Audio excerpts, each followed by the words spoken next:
Whenever I try to define the combat of the original Dark Souls, the first word that always comes to my mind is simplicity.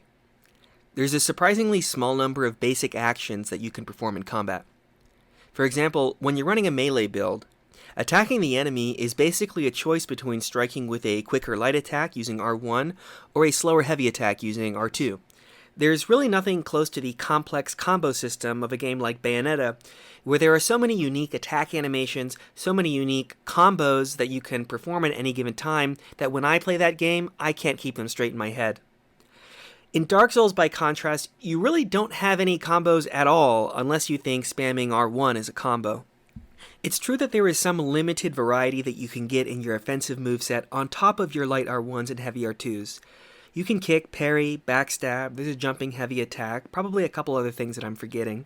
But it's still nothing that approaches a combo system, let alone a system with the complexity of a game like Bayonetta or loads of other popular 3D action titles.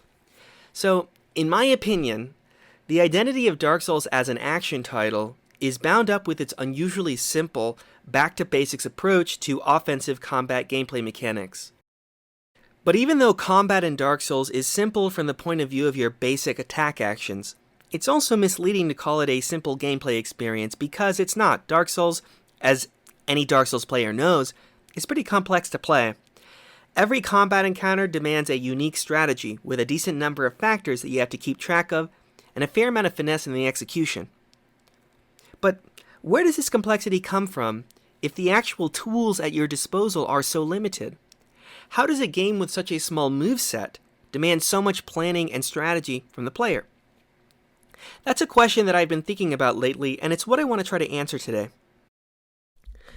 My core thesis is that combat in Dark Souls is less about killing other creatures and more about being hard to kill. The game's complexity comes from everything you have to do to make yourself hard to kill, even while the mechanics of killing remain pretty simple. I'll explain what I mean at somewhat greater length.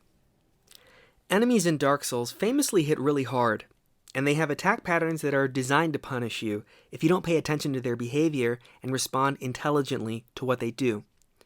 If you try to attack at the wrong time, while your enemy's attacking, say, or when they're about to attack, they'll just interrupt your animation. They'll stagger you, pancake you. There's a good chance that they'll prevent you from even landing the blow that you were trying to make, and of course they're going to take out a huge chunk of your health. If you make a habit of playing like that, you're just not going to get very far in the game. The most critical skill in Dark Souls is knowing when it's the right time to strike and being patient enough to wait for that time. For all these reasons, it's really the enemies of Dark Souls who set the rhythm of combat with their attack patterns and not the player. Your first priority as a player is to watch the enemy, respond to the enemy, learn their moveset, read their windups, manage your stamina so you can dodge and block as appropriate. These are all defensive considerations that you have to keep in mind, which you use to make yourself hard to kill. And by contrast, knowing how to kill other enemies, going on the offensive, that's not really a matter of knowing any special offensive techniques or fancy combos, at least not in PvE. Knowing how to kill enemies is really a matter of knowing how to land a heavy attack without taking damage. It's using all of that defensive knowledge that makes you hard to kill so that you can kill without being killed. I think that the essentially defensive character of combat in Dark Souls, that it's less about killing stuff in interesting ways and more about knowing and responding to your enemy. I think this explains why Dark Souls ends up producing a complex gameplay experience even though you play with a pretty simple moveset. The complexity comes from all the factors you have to observe in your environment that tell you what you need to know to keep yourself alive and help you calculate when to spend your stamina and how. Here I think it's worth mentioning why Dark Souls absolutely has to be difficult in order to work at all.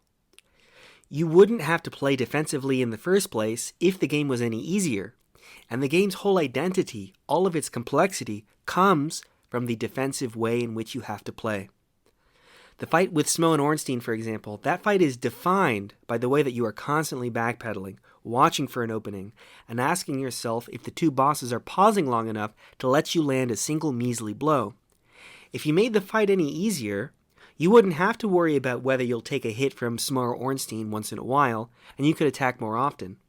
But then you'd lose everything that made the fight so tense to begin with. You'd lose the pressure of constantly backpedaling and searching desperately for that precious opportunity to attack. More generally, when a game is difficult, it demands that you listen and that you watch your enemy closely, that you learn its strategies of attack. And that's where the bulk of Dark Souls' complexity comes from. It comes from the way that you have to pay attention to its world and respond dynamically to the creatures within it. You have a simple set of moves, but a complex set of opponents that you have to counter.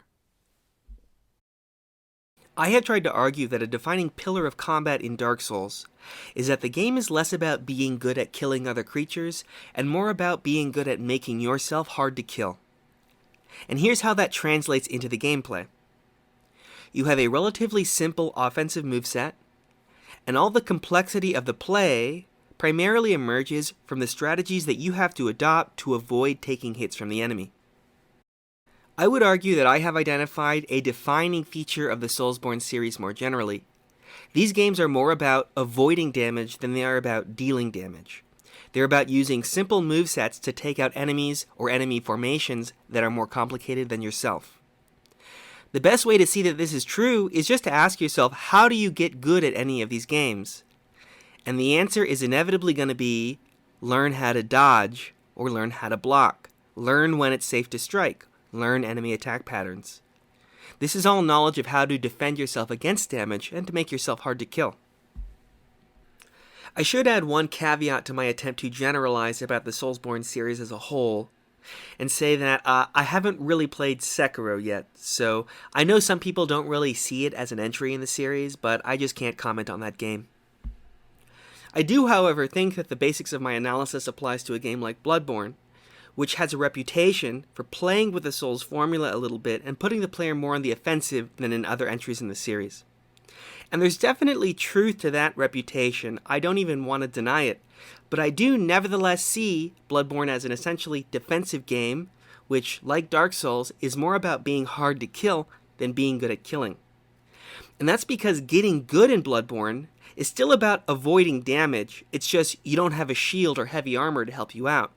It's more about using your dodge and your gun parry and knowing when it's safe to strike. But these are still essentially defensive maneuvers designed to make you hard to kill. It's just that in Bloodborne, you play a squishier little guy than in other entries in the Soulsborne series, who relies more on speed than bulk to stay alive, and who for that reason has to play defense with more aggressive behavior than in a Dark Souls game. But anyways, that's all I have to say for now about Dark Souls, Bloodborne, the Soulsborne series. I made this video because I've just been getting into FromSoftware's catalog in the last few months, and it's gotten to a point where I just can't really find the motivation to play other games because these are so much fun. So I thought I might take the opportunity to take a stab at describing some aspects of a series of games that has just been fascinating me recently. Let me know if you think I missed the mark at all, or if there's something that I failed to say that you think deserves consideration. Thanks for watching.